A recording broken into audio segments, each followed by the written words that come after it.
Thank you very much. Good afternoon, everyone. Thank you for joining the session. I'm Dr. Jenny Davidson.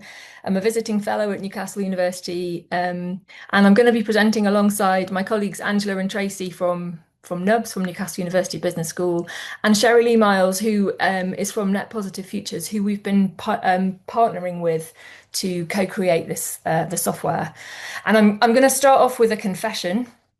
So my confession is that this project did not start off as a digital project. Um, it started off as a conversation around how we could measure the material impacts of education programs against the Sustainable Development Goals out in the world. And as with all the best projects, what has emerged are some surprises and some unanticipated outcomes. And what we've come to understand is that this digital space has become really, really important in helping us to do the measuring, but also in helping us to do the learning and the teaching, both our learners and colleagues as well. Um, so, a little bit of context and background to the project. I'm really interested in sustainability. I've worked in it for about 25 years as a practitioner and as a full-time academic. And I'm really curious about how leaders and how individuals engage with the agenda, how they learn about it, and what turns that learning and that education into action. So that initial conversation was all about how might we start to measure some of the impact that we're having from some of our education programs out in the world. Um, so the project was not primarily about technology. It wasn't something that I set out to do at all. It's an unintended consequence. So this feels like quite a new space for me to be moving into. But we did know that we wanted to build in some reflection, and very initial conversations that we had around this about 7 years ago were about piloting some kind of approach with executive education learners who we were creating some blended programs for. Those programs started off as with a flipped classroom, so all of the content for those programs was going to be delivered online, and we were going to use the face-to-face teaching to do a lot of social learning. Actually, what happened, this is probably a very familiar story, is COVID happened, and those programs very quickly became completely online. So the digital space became incredibly important. So we have subsequently run and used this particular digital tool with executive education learners. We then went on to use it with postgraduate researchers from across the whole of the university from a range of disciplines. We then piloted it with some small full-time undergrad and postgrad cohorts and modules. And then the academic year before this current one, we finally scaled it and used it on some much larger compulsory modules and optional modules in the business school, and that's when Angela and Tracy got involved. I'm hesitating to use the word as guinea pigs, but they were very willing volunteers, and they'll hear from them in a minute about their experience of using the tool. Um, we knew that in thinking about how we might talk about and teach around the Sustainable Development Goals. We wanted to include some reflection as well as some content around sustainability. And so actually what we've ended up with is a sort of digital space, a scaffold for some reflexive practice. And it's helping us to change what was an institutional ambition into some actual measurable actions from learners and from students. It hasn't replaced the dialogue that we thought we might be having in the classroom, but what it has done is provided a structure for us to have around it. Um, Alongside this digital tool that we've created and the digital space that the learners use, there are two other component parts. We're not going to talk very much about them today, but I just wanted to bring them to your attention. So in addition to the tool itself, we, across all of the modules and the programs that we've used this tool on, there is a small amount of content around and knowledge around sustainability itself. And there is also some support and some space to explore reflective practice. So there is support for learners. Some of that is delivered online and some of that is delivered face-to-face, depending on the module.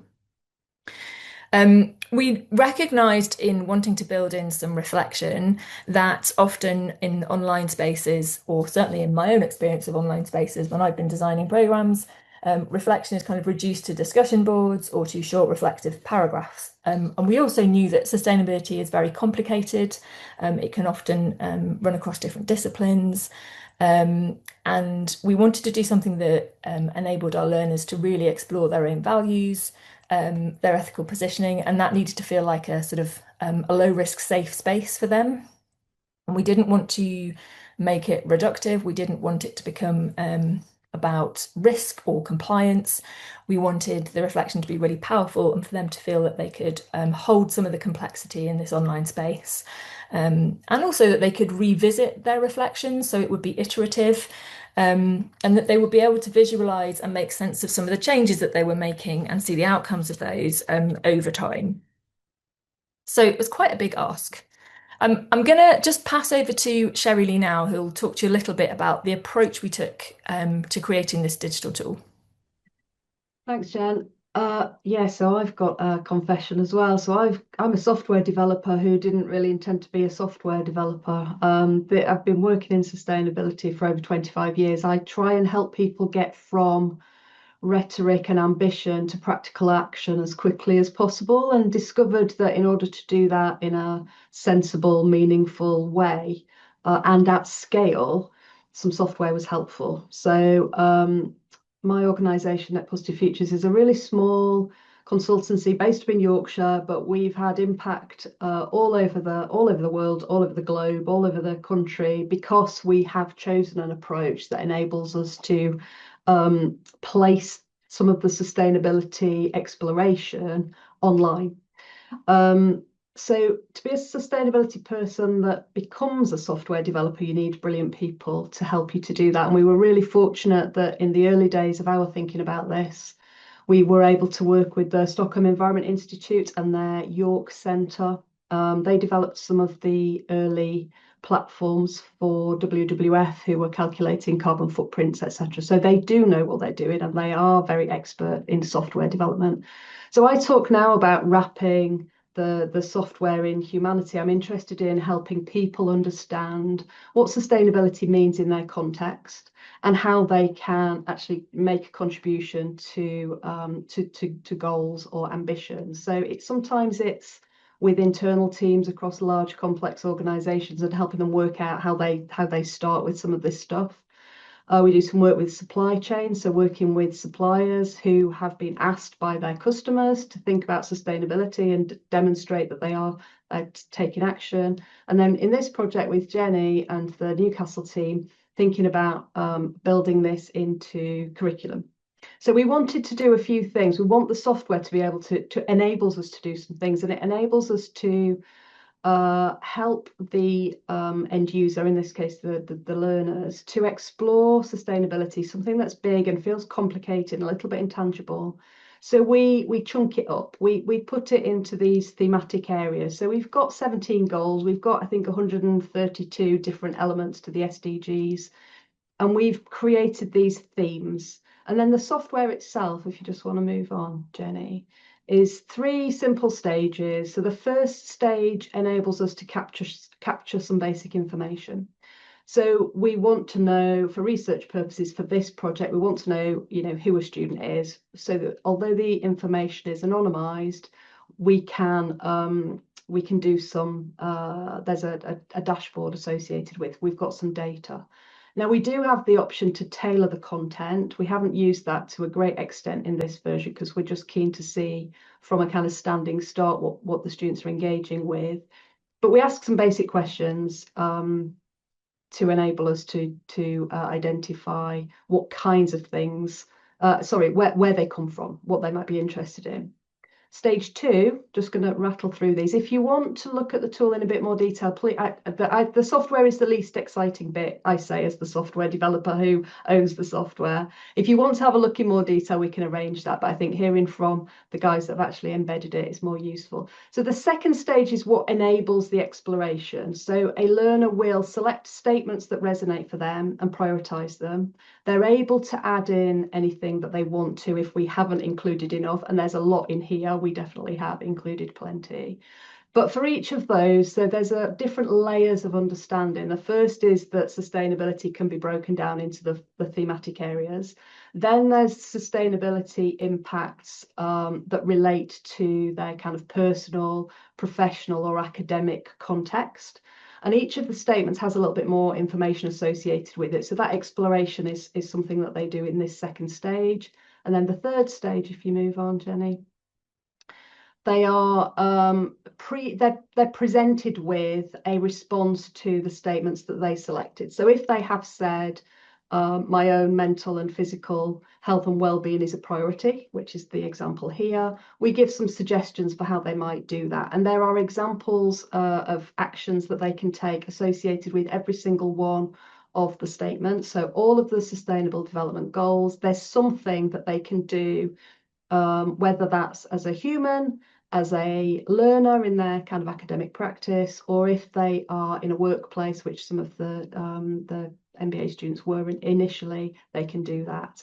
And they can indicate where they're already doing things, or they can say they're going to do things, and they can add some information in there. So they end up creating a really simple action plan for them to demonstrate that they've explored, personalized, and then created a series of taken some steps really to kind of make a contribution.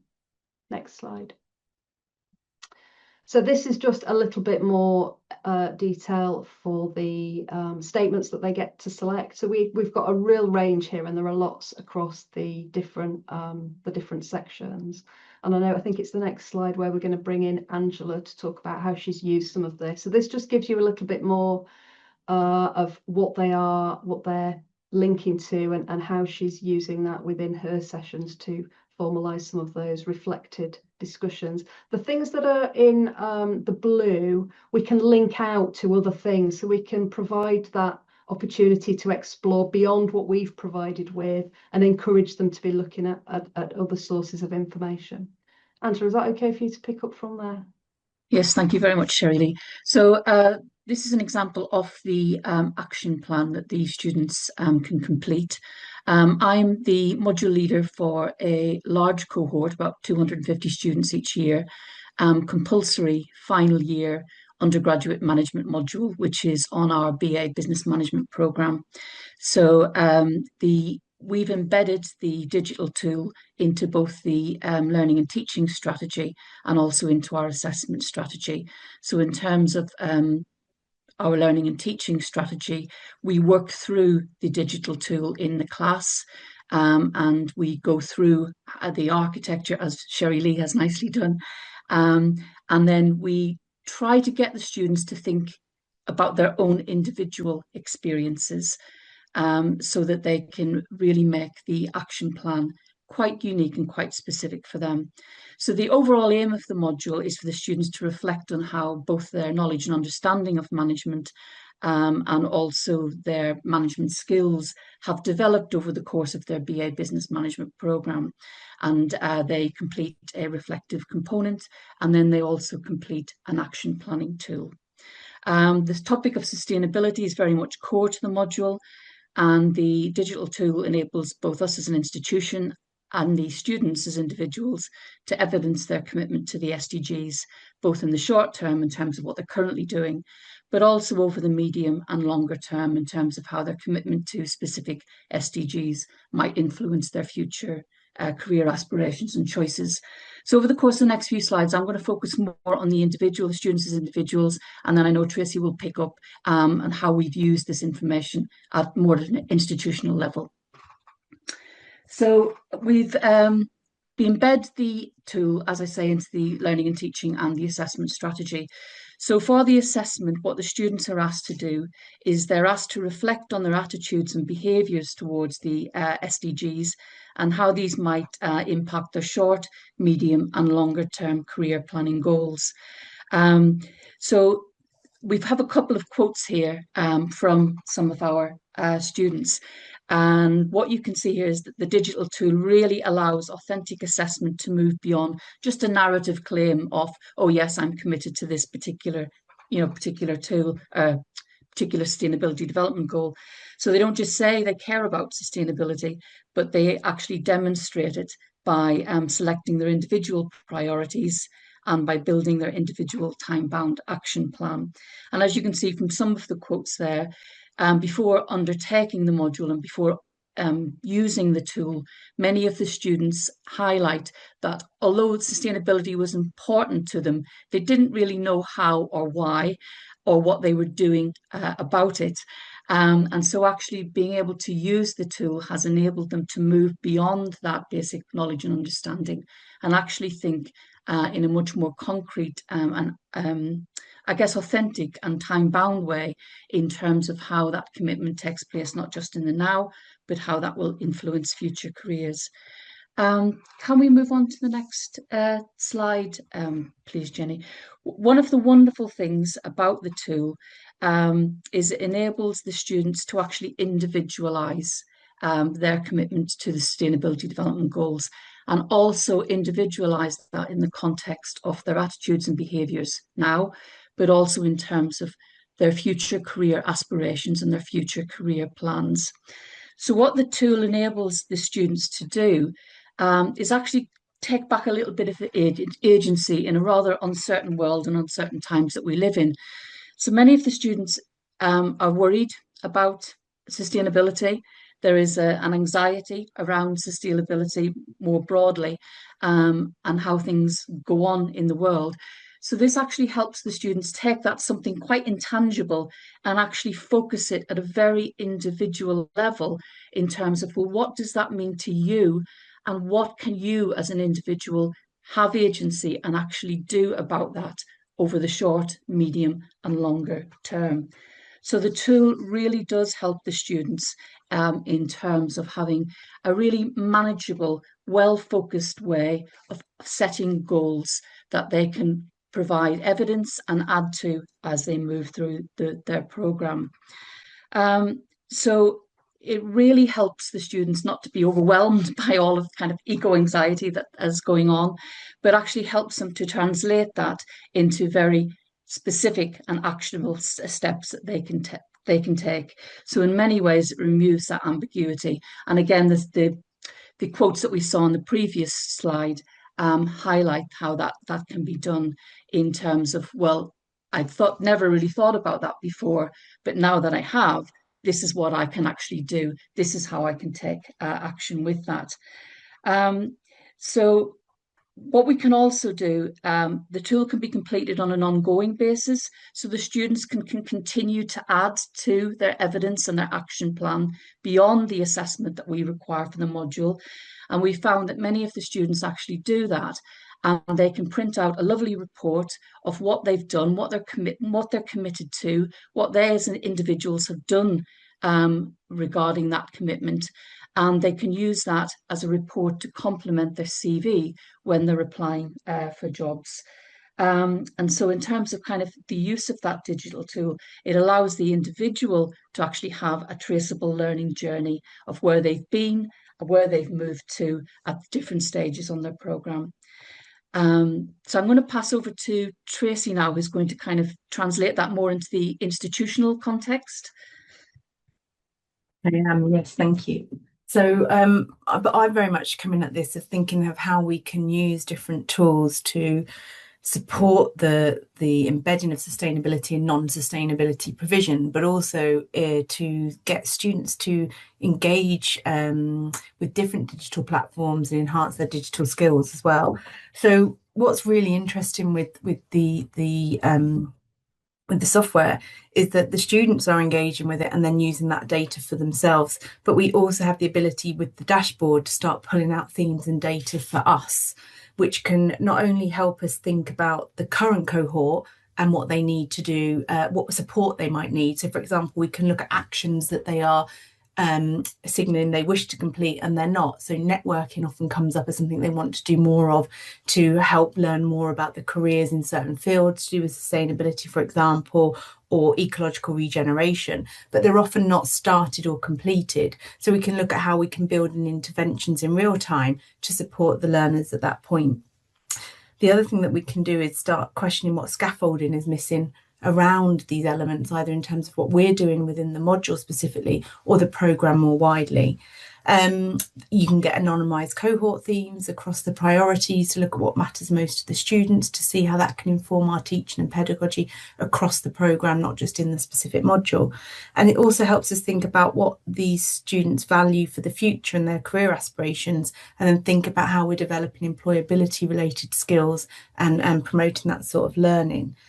The patterns between what the students intend to do and what they actually implement is the bit that we're really starting to engage with a bit more now, and trying to look at potential barriers, whether they're practical, structural or confidence-based for the students, to see how then we can respond to help them, meet their intentions in terms of what they're doing with their planning.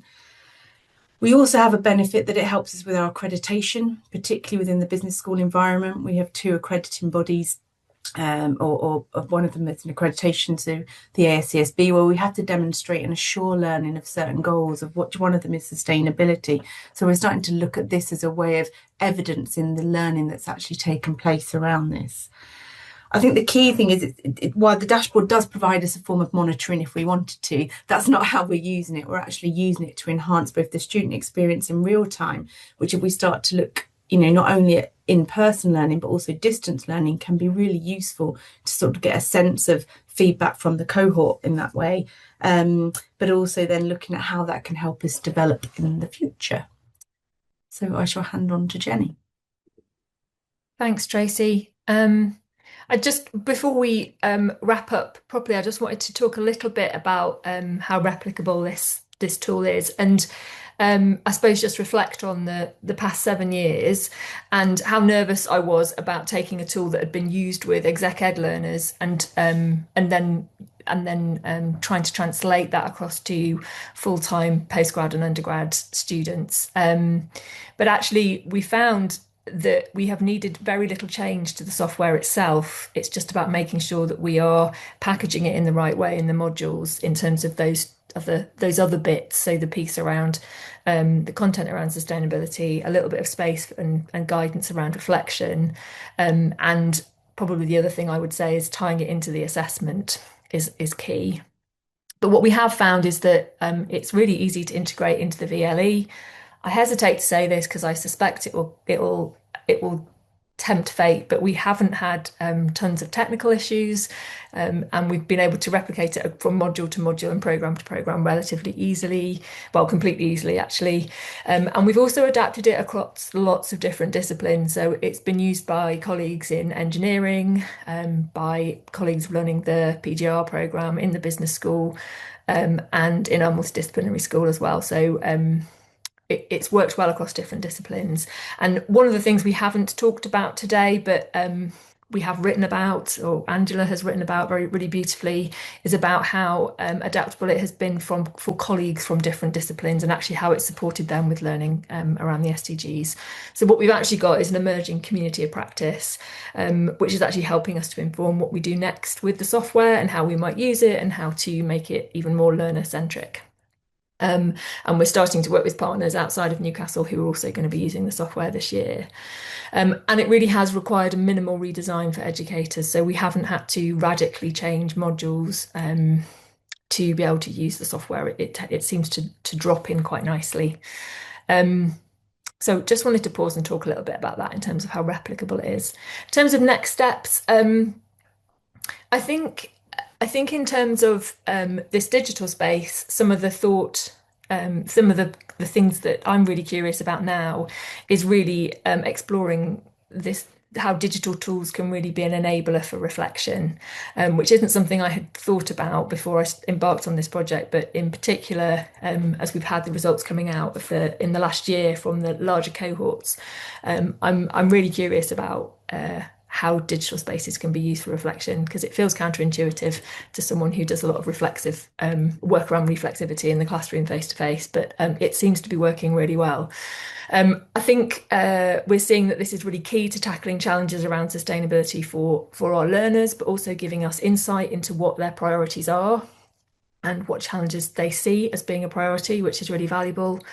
And we are now, as I've just mentioned as well already, we've written a couple of book chapters about our experience of using the software.